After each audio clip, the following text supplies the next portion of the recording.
তুমি যখন পড়শির চিৎকার শুনে দৌড়ে পড়শির রুমের সামনে গেলে তখন আমাকে ডাক দিলে না কেন?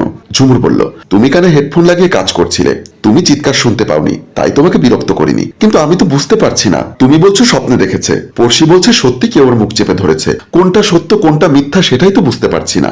ভাইয়া, আমি যেটা বলছি সেটাই সত্য।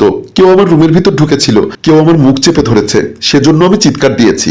ঝুমুর বলল, হলেও হতে পারে, কিন্তু এত রাতে তোমার রুমে কে ঢুকবে? আর তুমি যে এমনটা বলছো, তোমার সাথে এমনটা করার মতো তো কেউ আমাদের বাসায় নেই। তাহলে কি আমাদের বাসায় জিনভূতের আছর পড়লো নাকি? এমন সময় কোহিনূর বেগম এসে রাজের পাশে দাঁড়িয়ে বলল, বৌমা, তুমি ঠিকই বলেছ, হয়তো জিনভূতের আছর পড়েছে। তোমরাও সাবধানে থেকো। আমি কালকে সকালেই জিনদের তাড়ানোর ব্যবস্থা করব। রাত অনেক হয়েছে, তোমরা এখন রুমে গিয়ে ঘুমিয়ে পড়ো। রাজ কিছুটা অবাক হয়ে বলল, আম্মা, তুমি কি জিনভূতে বিশ্বাস করো? জিনে বিশ্বাস করতাম, কিন্তু এভাবে হঠাৎ করে কারো উপর আক্রমণ করে এটা বিশ্বাস করতাম না। ঘটনা যখন ঘটে গেছে তখন তো বিশ্বাস করতেই হবে। বৌমা, যাও, তোমরা তোমাদের রুমে যাও, যা হবার আগামীকাল সকালেই হবে। ঝুমুর বলল, আম্মা, কি হবে? কোহিনূর বেগম রহস্যময় একটা হাসি দিয়ে বলল, দুষ্টু জিনকে এ বাসা থেকে তাড়ানো হবে। ঝুমুর আর রাজ কোনো কথা বলল না, চুপচাপ রুম থেকে চলে গেল। কোহিনূর বেগম পড়শির পাশে বসে বলল, চিন্তা করিস না, শুয়ে পড়, আমি তো পাশে আছি।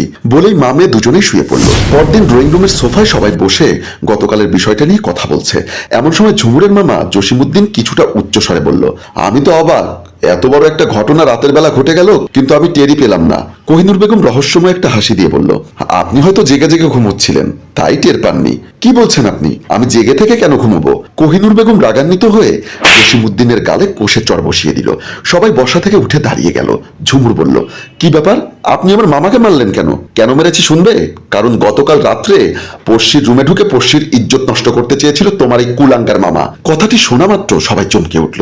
রাজ অবাক হয়ে বলল, আম্মা, তুমি এটা কি বলছো? জসিমউদ্দিন বলল, এটা মিথ্যা কথা, আমার বিরুদ্ধে ষড়যন্ত্র।